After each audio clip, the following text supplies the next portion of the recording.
Hello प्यारे बच्चों, तो स्वागत है आपका एक बार फिर से पीसीबी ट्यूटोरियल्स के इस वीडियो लेक्चर प्लेटफॉर्म पर। तो हम लोग बात कर रहे हैं इलेक्ट्रोमैग्नेटिज्म में लेक्चर नंबर 2 की। ठीक है, तो जैसा कि आप जानते हैं इलेक्ट्रोमैग्नेटिज्म मतलब मैग्नेटिक इफेक्ट ऑफ करंट्स की बात हो रही है यहाँ पे।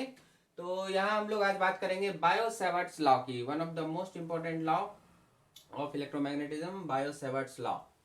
तो देखिए इसमें क्या है आपको पढ़ना। It is an experimental law. Biot और सैवर्ट जो थे, दो साइंटिस्ट थे, इन्होंने बहुत सारा काम किया। ऑस्टेड ने जब बताया कि there is definitely some relation between electric current and magnetic field, तो उसके बाद बहुत सारे साइंटिस्ट इस पर काम किए, और जिसमें बायोट और सैवर्ट ने इस पर काम करके इलेक्ट्रिक करंट की वजह से जो मैग्नेटिक फील्ड जो प्रोड्यूस हो रहा है उसका मैग्नीट्यूड क्या होगा, उसके बारे में इन्होंने काफी सारा काम किया और फिर ये कुछ लॉ वगैरह यहाँ पर दिया। तो इसको देखिए, it is an experimental law given by Biot and Savart which deals with the magnetic field due to any a small part of current carrying conductor। इसका क्या मतलब हुआ, due to any small part of current carrying conductor. तो देखिए जैसे कि मान लीजिए ये एक्स वाई हमारा एक वायर हो गया, इसमें कोई करंट जो है, चलो मान के चलो आई, स्मॉल आई ही रख दो, सब जगह एक जैसा होगा तो देखने में ठीक लगेगा।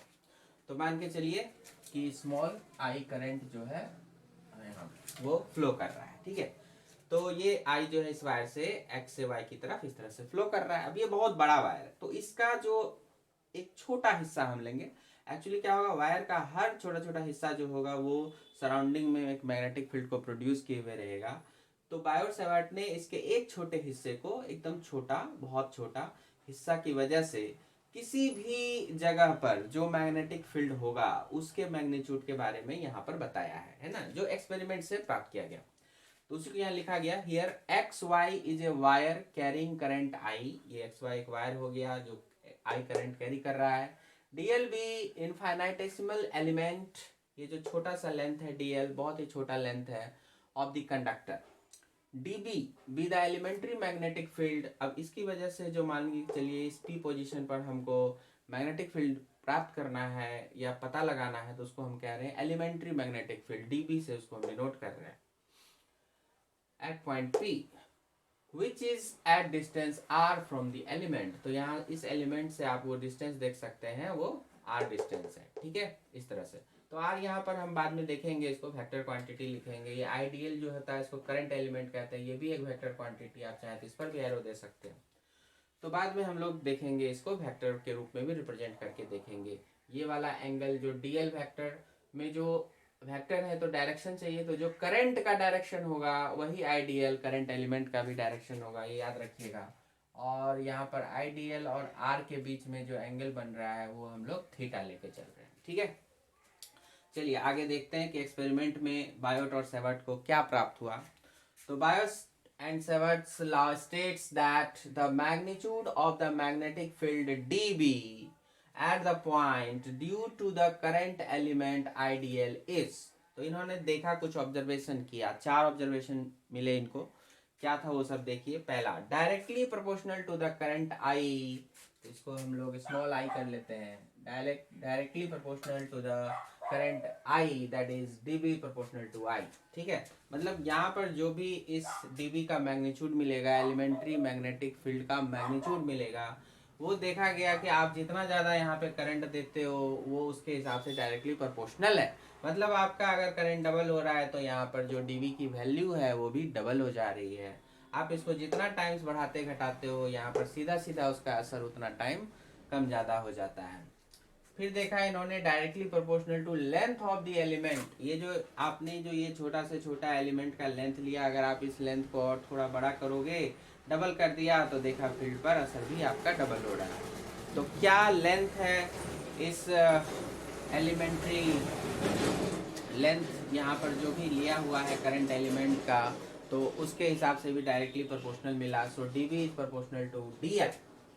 फिर ऑब्जर्व किया कि directly proportional to the sine of angle, ये थोड़ा ध्यान रखिएगा, साइन ऑफ एंगल, एंगल कहाँ के बीच, तो between the length of element and line joining the element to the point. ये जो length of the element and joining the point element to the point, ये वाली जो आर वेक्टर आपको दिख रहा है और जो ये आइडियल वेक्टर दिख रहा है, इन्हीं के बीच का जो एंगल हो रहा है, उस एंगल में जब आप साइन लगा देते हो तब जाके उसके डायरेक्टली प्रोपोर्शनल आ जाता है। जस्ट एक्सपेरिमेंट से इनको पता चला कि भाई ये तो साइन के हिसाब से वेरी कर रहा है, तो dB is proportional to sine theta हो गया। ठीक है, तो जो dB है that is proportional to sine theta. और एक बात पता चली कि आप इस डिस्टेंस को जितना ज्यादा बढ़ाएंगे उस पर भी असर कर रहा है। So inversely proportional to the square of distance between the element and the point, that is dB proportional to 1/r square. ये r स्क्वायर के हिसाब से इसका जो यहाँ पे फील्ड की वैल्यू है वो प्रभावित हो रही है, कम हो जा रही है। सो प्रोपोर्शनल टू 1/r स्क्वायर। ठीक है, तो ये चारों रूल जो है हम लोगों को यहाँ पर बायो सेवर्ट ने अपने एक्सपेरिमेंट के थ्रू यहाँ पर बताया कि dB is proportional to I, dB proportional to dl, dB proportional to sine theta and dB inversely proportional to r square. ठीक है, तो ये सारी बातें हुई। अब इन चारों को अगर हम लोग कंबाइन कर देंगे तो आप देखो सीधा सीधा जो डायरेक्टली प्रोपोर्शनल थे वो ऊपर आ गए, आई dl साइन थीटा, और जो इनवर्सली प्रोपोर्शनल था r स्क्वायर तो वहां ये नीचे आ गया। So dB proportional to I dl sine theta by r square, which is known as Biot Savart's law, इसी को आप कहते हैं बायोट-सेवर्ट लॉ। तो हेंस फाइनली हम ये dB के मैग्नीट्यूड की बात कर रहे हैं, तो इसको हमने इस तरह से मैग्नीट्यूड में लिखा। तो अगर हम एयर या वैक्यूम है, यहाँ सराउंडिंग में कोई और मटेरियल नहीं है, एयर और वैक्यूम की बात हो रही है, तो हम लोग यहाँ पर जो एक कांस्टेंट डालेंगे, प्रोपोर्शनैलिटी कांस्टेंट, वो आता है μ0/4π, μ0/4π, और बाकी तो है ही ideal sine theta by R square. So the magnitude of dB is μ0/4π ideal sine theta by R square, जहाँ ये μ0 जो हो जाएगा ये कहलाएगा परमिएबिलिटी ऑफ फ्री स्पेस और vacuum, permeability of free space और वैक्यूम। जैसे हम लोग इलेक्ट्रोस्टैट में एप्सिलॉन नॉट पढ़ते थे, उसको permittivity of free space and vacuum कहते थे, जो इलेक्ट्रिक फेनोमेनन से रिलेटेड होता था। यहाँ पर उसी तरह से म्यू नॉट हो गया, जो मैग्नेटिक फेनोमेनन से रिलेटेड होगा। एक कांस्टेंट वैल्यू है एयर या वैक्यूम के लिए, और इसकी वैल्यू कितनी आती है 4π इंटू 10 की पावर -7, 4π इंटू 10 की पावर -7 SI यूनिट। ठीक है, अब इसकी SI यूनिट पर हम लोग बात करेंगे आगे। अब फिलहाल यही समझिए कि SI यूनिट में इसकी वैल्यू आती है 4π इंटू 10 पावर -7। ठीक है, तो इसीलिए अभी यहाँ पर आप समझ लो μ0/4π अगर हम लोग लिखें तो μ0 तो एक खुद है, तो μ0/4π करोगे तो क्या हो जाएगा 10 की पावर -7 इन SI यूनिट। और यहाँ वेरी इंटरेस्टिंगली आपको पता चलेगा कि μ0/4π आपको 1 के इक्वल हो जाएगा अगर आप CGS यूनिट में बात करेंगे। मतलब कि अगर आप CGS यूनिट में ये वाला लिखेंगे तो dB का मैग्नीट्यूड सीधा ये हट जाएगा, प्रोपोर्शनैलिटी कांस्टेंट 1 हो जाएगी। आपको सीधा लिखना है dB equal to I dl sine theta by R square. ठीक है, ध्यान रखिएगा। आपको इलेक्ट्रोस्टैट में भी कूलम्ब्स लॉ में इस तरह की बातें हुई थी कि SI सिस्टम में 1/4π एप्सिलॉन नॉट होता था, CGS सिस्टम में उसकी वैल्यू 1 हो जाती थी। ठीक है, तो ये सब चीज़ें यहाँ भी मैच कर रही है। खैर, तो ये तो हमने एलिमेंट्री कैलकुलेशन के लिए यहाँ पर ऐसे किया। जब आपको बड़े लेंथ के लिए काम करना होगा तो इंटीग्रेशन करना होगा इसी एलिमेंट को। तो B बराबर इंटीग्रेशन ऑफ dB, तो मतलब क्या हो जाएगा μ0/4π, और यहाँ पर जो इंटीग्रेशन आपका ऑपरेट होता है वो ये I और R स्क्वायर सब तो कांस्टेंट हो जाता है, तो ये dl साइन थीटा पर आप यहाँ पर इंटीग्रेशन को ऑपरेट कर सकते हैं। ठीक है, बेसिकली जो होता है वो dl पर ही ऑपरेट होता है, तो ये हम लोग आगे देखेंगे। तो यहाँ तक अच्छे से नोट कर लीजिए, फिर आगे बढ़ते हैं। Clearly unit and dimension of μ0 की अगर हम बात करते हैं यहाँ पर, तो देख लीजिए हमारे पास था dB equal to μ0/4π I dl sine theta by R square in magnitude. तो यहीं पर आप सारी क्वांटिटी को आप समझ सकते हैं। dB क्या है, मैग्नेटिक फील्ड ही तो है, तो यूनिट ऑफ मैग्नेटिक फील्ड आपको पता है टेस्ला लिखते हैं, या फिर वेबर पर मीटर स्क्वायर लिखते हैं, या फिर क्या लिख सकते हैं, देखिए मैंने आपको यहाँ पर बता रहा हूँ, न्यूटन पर एम्पियर मीटर। ठीक है, एम्पियर इंटू मीटर है ये, सो न्यूटन पर एम्पियर मीटर भी आप लिख सकते हैं। So unit of magnetic field ये सब SI सिस्टम में है, टेस्ला कहिए या वेबर पर मीटर स्क्वायर कहिए या न्यूटन पर एम्पियर मीटर कहिए। करंट के लिए आप जानते हैं एम्पियर हो जाएगा। R क्या था, तो यहाँ पर R वही डिस्टेंस है, आइडियल जो करंट एलिमेंट है वहाँ से पॉइंट का डिस्टेंस जो पिछले फिगर में आपको दिख रहा था। ये यहाँ पर मीटर हो जाएगा, और डीएल जो है वो भी लेंथ है, इसलिए उसका भी यूनिट मीटर आएगा। तो अब आपको जब ये सब मालूम है तो म्यू नॉट का मिल जाएगा। क्यों? तो म्यू नॉट का निकालने के लिए क्या करना है, basically DV into R square divided by I D L. चूंकि साइन थीटा और 4 पाई जो होंगे वो सब यूनिटलेस होंगे, तो D B R square by I D L. तो डी बी का हो गया, यहाँ पे हमने टेस्ला रखा, ये मीटर स्क्वायर रखा, ये आई के लिए एम्पियर रखा, डी एल के लिए मीटर रखा। तो वेरी सिंपल, एक मीटर कैंसिल कर दीजिए, एक मीटर बचेगा। So tesla into metre divide by ampere. अब टेस्ला को अगर आपको मन है वेबर पर मीटर स्क्वायर रखने का तो वो भी रख सकते हैं, weber per metre square into metre divide by ampere. इसमें यहाँ पे कैंसिलेशन होगा तो एक मीटर नीचे आ जाएगा, नीचे उतर जाएगा। सो वेबर पर एम्पियर मीटर, ठीक है, या मीटर एम्पियर जो भी कहिए एक ही बात है। तो ऑप्शंस ऐसे भी लिख सकते हैं, ऑप्शंस ऐसे भी लिख सकते हैं। और ऑप्शंस आपको यहाँ देखिए, टेस्ला की जगह अगर हम लोग इसको यूज करें न्यूटन पर एम्पियर मीटर को, तो न्यूटन पर एम्पियर मीटर यहाँ पे यूज किया इंटू मीटर, और ये नीचे का एम्पियर। सो यहाँ पे ये कट जाएगा, सो न्यूटन पर एम्पियर स्क्वायर, तो ये भी यूज हो सकता है। सो म्यू नॉट का ऐसा ही यूनिट जो है आपका, वो चाहे तो टेस्ला मीटर पर एम्पियर दे दे, या वेबर पर एम्पियर मीटर दे दे, या न्यूटन पर एम्पियर स्क्वायर दे दे, कुछ भी दे सकता है ऑप्शन में, ठीक है। तो हम लोग को सबसे आसान पड़ेगा इससे इसका डायमेंशन निकालना। So clearly dimension of mu naught, newton हो गया फोर्स वाला, तो फोर्स का dimension M L T minus 2, और ये एम्पियर जो करंट का है तो वो ए स्क्वायर ही इसको रखते हैं। तो ए या आई इस्तेमाल होता है तो हम लोग ए को ही रखते हैं, तो ए स्क्वायर। तो यहाँ क्या हो जाएगा, M L T minus 2 and A की पावर माइनस 2। तो ये हो जाएगा dimension of mu naught. Simple है, तो यहाँ तक नोट करें, आगे बढ़ते हैं। आइए बच्चों, अब देखते हैं vector form of bio-Savart law. तो मान लीजिए कि कोई करंट कैरिंग कंडक्टर है और इससे करंट आई जा रहा है, और हम लोग ये छोटे से एलिमेंट की बात करें, बहुत छोटा है, बस आपको दिखाने के लिए इतना बड़ा दिखाया जा रहा है, और इसकी जो लेंथ है वो dl है, तो आई डी एल बोलेंगे हम लोग, करंट एलिमेंट एक साथ बोलेंगे। तो हम लोगों ने जैसे बात की कि यहाँ से कुछ डिस्टेंस पर, जैसे इस पोजीशन P पर जो एलिमेंट्री फील्ड आएगा dB, उसकी बात की थी। और ये यहाँ से जो वहाँ जा रहे हैं, ये हो गया आपका पोजीशन वेक्टर R इस तरह से, और ये आइडियल करंट वेक्टर। एक बार फिर से दोहरा दूँ, जो डायरेक्शन यहाँ पर करंट का होगा वही डायरेक्शन आपका आइडियल का भी हो जाएगा, है ना, करंट एलिमेंट का भी होगा। उसके बाद ये एंगल को आपने थीटा लिया था, तो बायो-सैवर्ट लॉ के अनुसार क्या पता चला था, पता चला था हमको कि D B equal to mu naught by 4 pi into I D L sine theta upon R square. तो इसको हम चाहते हैं कि वेक्टर फॉर्म में लिखा जाए, क्योंकि जो आपका मैग्नेटिक फील्ड है वो एक वेक्टर क्वांटिटी है, तो वेक्टर में तो लिखना पड़ेगा। तो वेक्टर में जब आप इसको ऐसे लिखेंगे तो कहाँ पर क्या चेंजेस करना पड़ेगा, सो देखिए। डायरेक्शन यहाँ पर क्या होगा, तो डायरेक्शन आप देखिए, ये करंट कैरिंग कंडक्टर है, और इसके राइट साइड वाला ये पूरा रीजन जो होगा, इसमें आपका चलेगा क्रॉस फील्ड।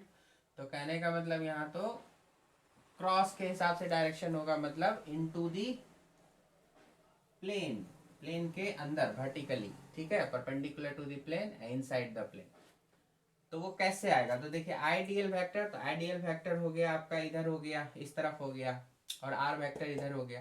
तो अगर आप आइडियल से आर की तरफ अगर आप स्क्रू घुमाएं, स्क्रू रूल लगाएं, तो आपको एडवांसमेंट किधर मिलेगा, आइडियल से आर की तरफ घूमना है, ऐसे घूमना है, ऐसे घुमाइएगा तो क्लॉकवाइज घुमा रहे, तो क्लॉकवाइज जब आप स्क्रू को घुमाओगे तो आपको इनसाइड अंदर की तरफ एडवांसमेंट होगा, तो मतलब कि क्रॉस डायरेक्शन मिल जाएगा, ठीक है।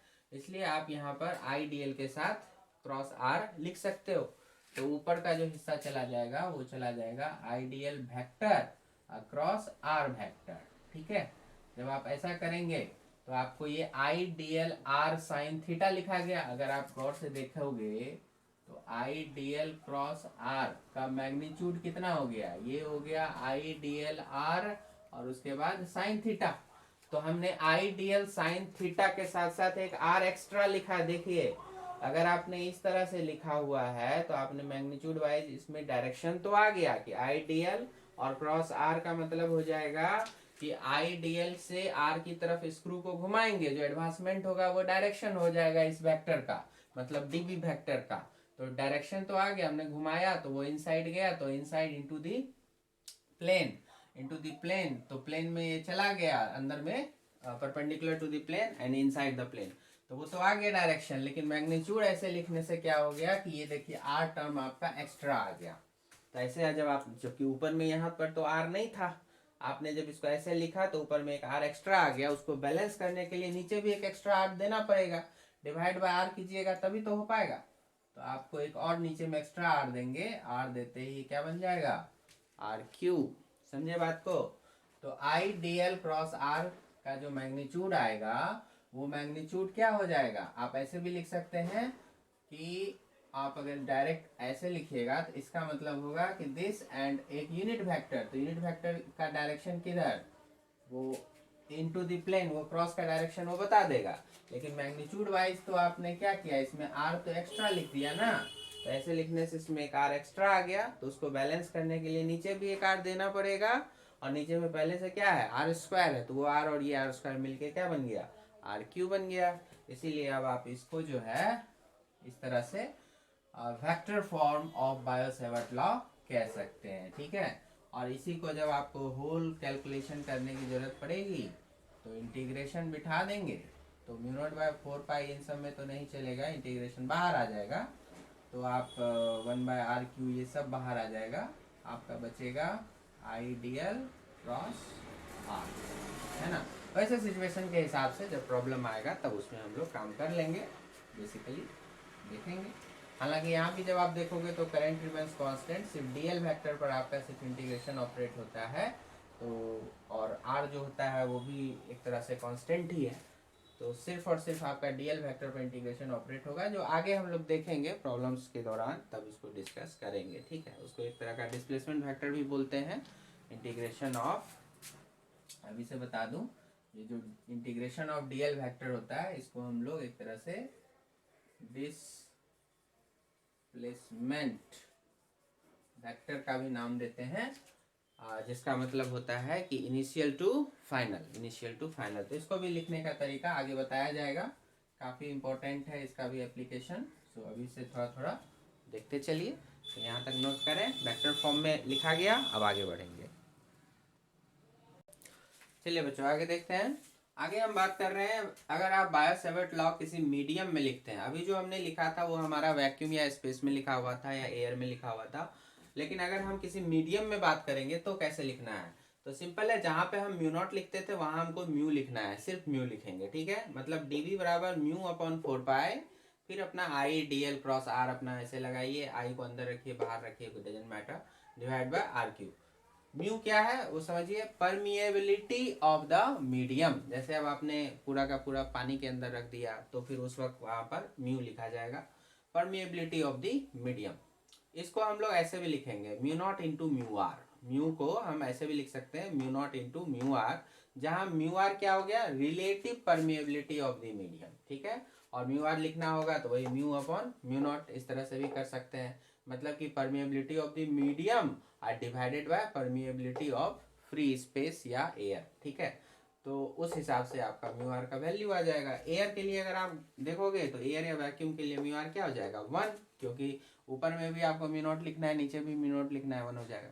यहाँ इंटरेस्टिंग बात होगी कि आप ध्यान दीजिएगा कि unit and dimension of mu अगर आपसे पूछा जाए तो आप वही कहेंगे जो आप म्यू नॉट के लिए निकाले थे, ठीक है। तो जो भी यूनिट और डायमेंशन म्यू नॉट का होगा वही यूनिट एंड डायमेंशन आपके म्यू का भी हो जाएगा। लेकिन अगर आपका म्यू आर बोला जाए तो ये चूंकि रिलेटिव है ना, ऊपर भी म्यू का वही यूनिट डायमेंशन है, नीचे भी म्यू नॉट का वही यूनिट डायमेंशन है, तो कैंसिल हो जाता है। So mu R is unitless and dimensionless, तो म्यू आर जो होगा वो यूनिटलेस और डायमेंशनलेस होगा, ये ध्यान दीजिएगा। तो इसीलिए आप डीवी को म्यू की जगह mu naught into mu R divide by 4 pi ऐसा लिख सकते हैं, और I D L cross R by R cube, mu R is mu upon mu naught, ये ध्यान रखना।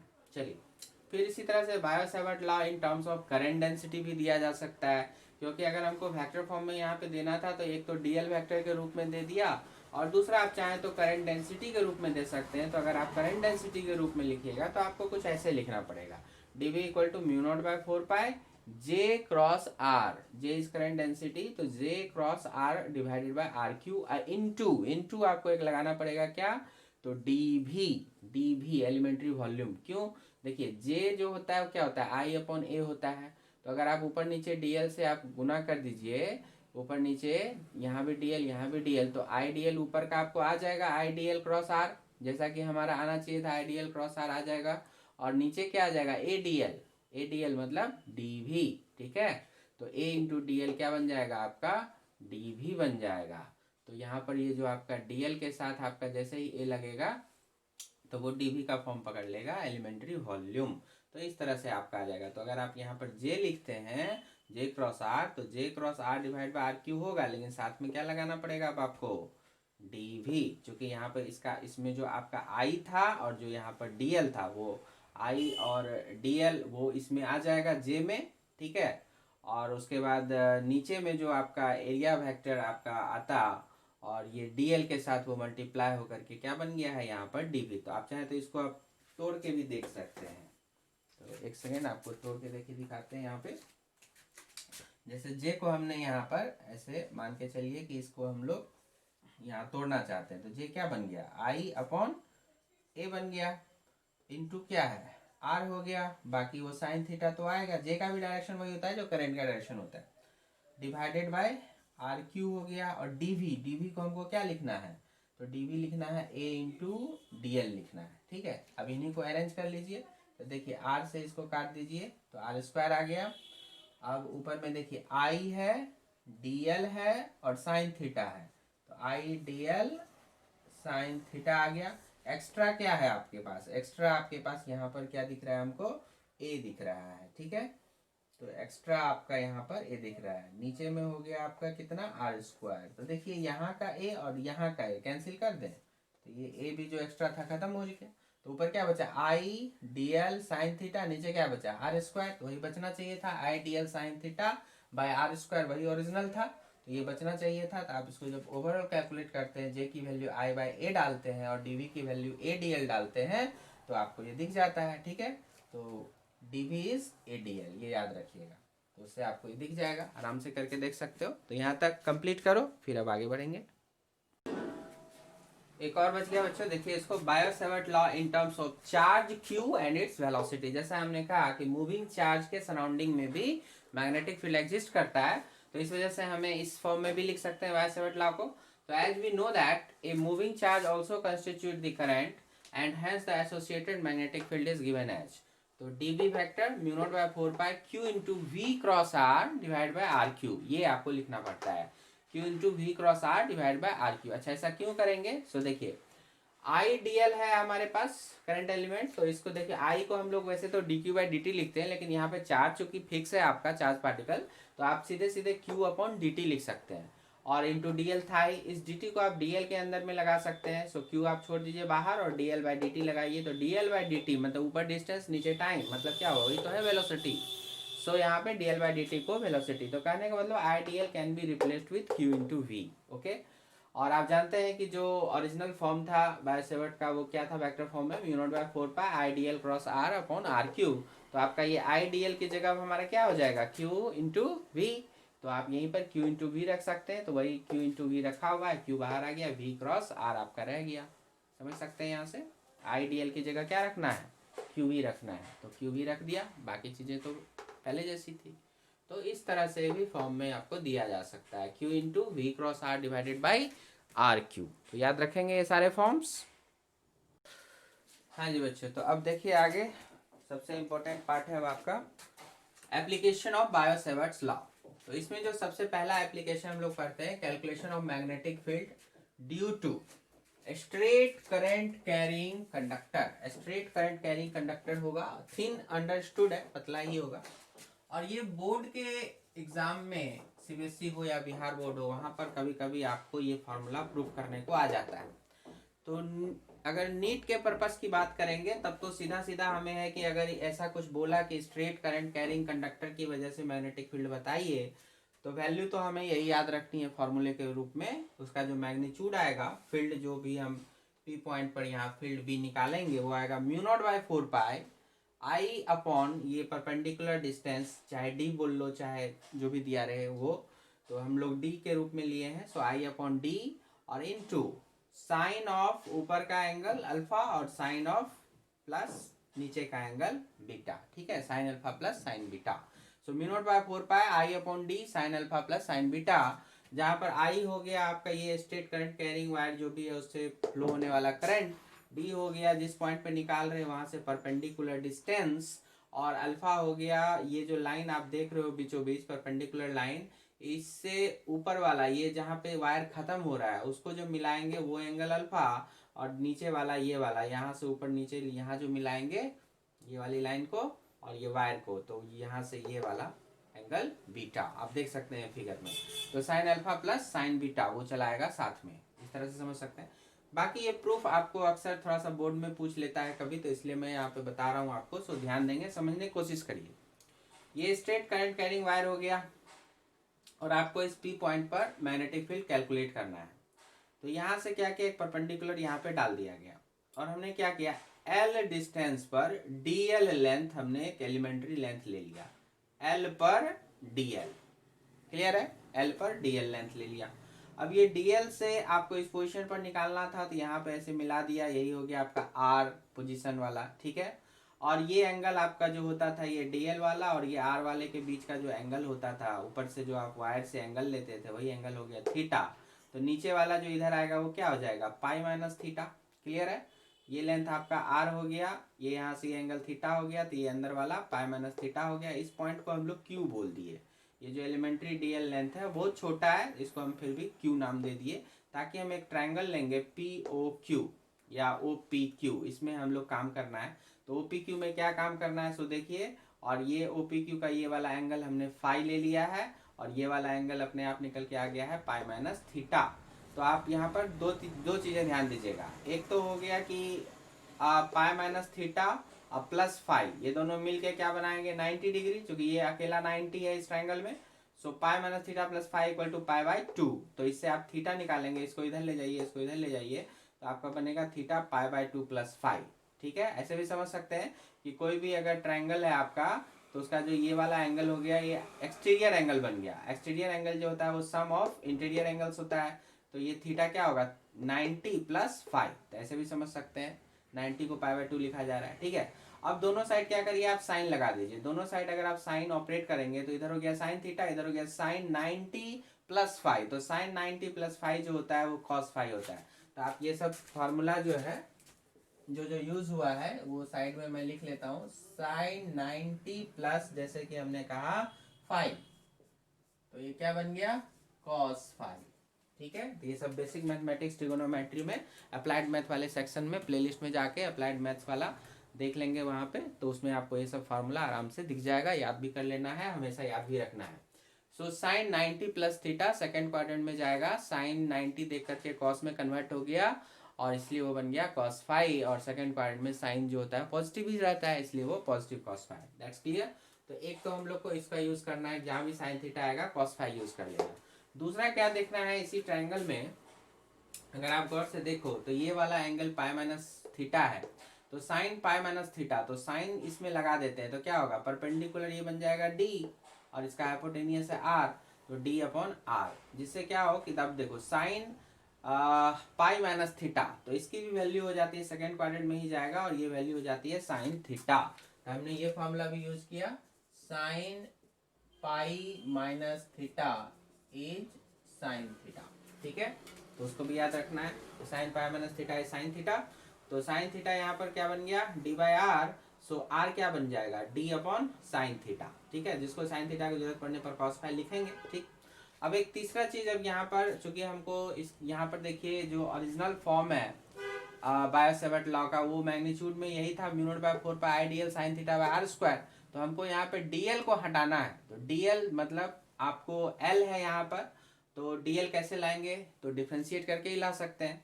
तो इसके लिए हमने क्या किया, टेन फाई को आप देखो गौर से तो एल अपॉन डी हो जाएगा, है ना, ये भाई इसी वाले ट्राइंगल में टेन फाई जो भी है सब इसी ट्राइंगल से आ रहा है ओ पी क्यू, तो टेन फाई क्या हो जाएगा L upon D, perpendicular upon base, तो एल अपॉन डी, तो एल क्या बन गया डी टेन फाई बन गया, क्लियर है। अब दोनों साइड डिफरेंशिएशन कर दीजिए विथ रिस्पेक्ट टू फाई, तो D L by D phi देखिए आपको आ जाएगा, डी कांस्टेंट बाहर आ गया, तो टेन फाई का हो जाता है डिफरेंशिएशन क्या सेक स्क्वायर फाई, तो इसको मैंने यहीं पे लिख दिया है, तो सेक स्क्वायर फाई रखेंगे। तो d into sec square phi क्या बन गया, dl बाई डी फाई। तो हमको चाहिए था dl, तो dl क्या बन गया, d into sec square phi into D phi. Simple है यहाँ तक। अब ये dl आ गया, जहाँ पर जरूरत पड़ेगी r हटाने का तो d by sine theta use करेंगे, और साइन थीटा जहाँ हटाना होगा तो कॉस फाई यूज करेंगे।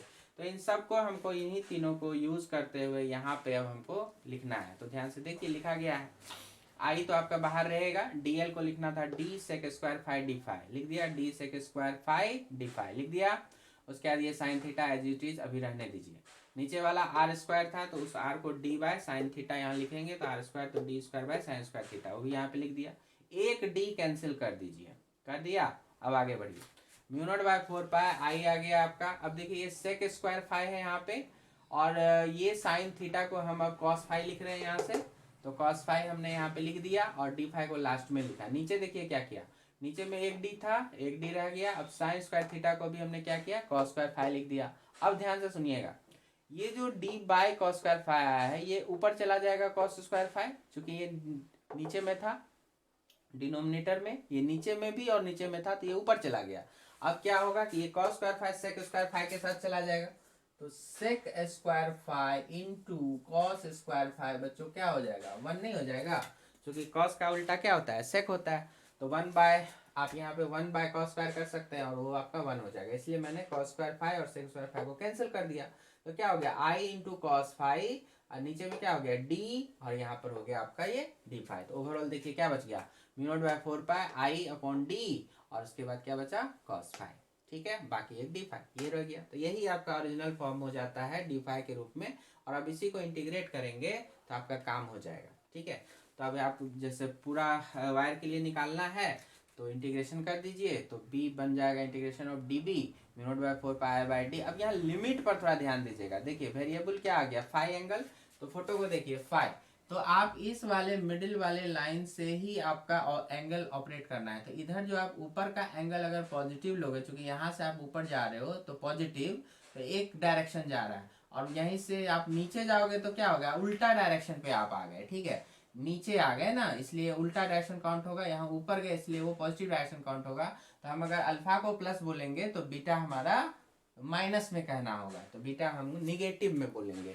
तो यहाँ जो b है हमारा मैग्नीट्यूड कैलकुलेट हो रहा है, इसलिए हम लोग यही कहते हैं कि जब आप बीच से यहाँ से एंगल ले रहे हो तो एक का डायरेक्शन अलग है, दूसरे का डायरेक्शन अलग है, तो एक पॉजिटिव होगा तो दूसरा निगेटिव हो जाएगा। तो यहाँ हमने अपने मन से मान लिया कि अल्फा को पॉजिटिव डायरेक्शन, बीटा को निगेटिव डायरेक्शन में ले लिया, तो माइनस बीटा से प्लस अल्फा। आप उल्टा भी रख सकते थे, लेकिन फिर बाद में क्या होगा, मैग्नीट्यूड लेके चलना पड़ेगा, डजेंट मैटर। खैर, तो हमारा एक ये बीटा का डायरेक्शन अलग था, अल्फा का डायरेक्शन अलग था, तो किसी एक को निगेटिव किसी एक को पॉजिटिव, तो हमने यहाँ पर minus beta two plus alpha यहाँ पे लिया हुआ है।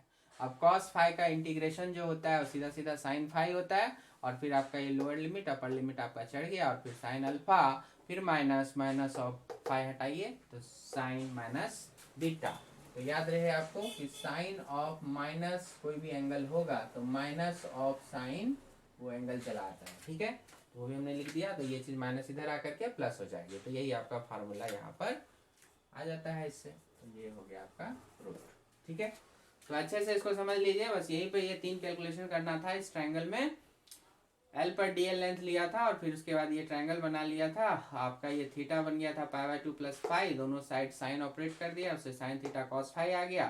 फिर आपका ये साइन पाई माइनस थीटा में साइन वाला फार्मूला परपेंडिकुलर अपॉन हाइपोटेनियस लेके चले गए, वहां से आपका आर सब्स्टिट्यूट हो जाएगा डी बाई साइन थीटा के रूप में, और फिर एक फाई वाला तो 10 फाई एल अपॉन डी करके उसको डिफ्रेंशिएट कर दिया था, तो डी एल भी अब आपका डी फाई के रूप में सब्स्टिट्यूट हो जाता है। तो ये 1 2 और 3 को यहाँ पर अच्छे से अरेंज करके लिखने पर इस फॉर्म में आ जाता है, और फिर आराम से इंटीग्रेट कर देंगे। इंटीग्रेट करते समय बीटा चूंकि अलग डायरेक्शन में है सो निगेटिव, अल्फा ऊपर के डायरेक्शन में है सो पॉजिटिव, करते हुए इंटीग्रेट कर देंगे तो ये आंसर आ जाएगा। तो इसे आपको याद भी रखना है, mu naught by 4 pi I by D into sine alpha plus sine beta. ठीक है, तो अब इसी में अपना हम लोग स्पेशल केसेस को जो है वो आगे कंटिन्यू करेंगे स्ट्रेट वायर। जैसे अब इनफाइनाइट लेंथ का होता तो क्या होगा, अल्फा टेंस टू 90, ठीक है, बीटा टेंस टू इधर भी 90, तो उस हिसाब से वो वैल्यूज अब आपको वहाँ पे रख देना है, और फिर उसके बाद सॉल्व करना है। एक बार फिर से दोहरा दूं कि अब जैसे कि आपने डेरिवेशन में जो है इसको इधर निगेटिव साइन ले लिया था, तो अब ये सिर्फ बीटा सिर्फ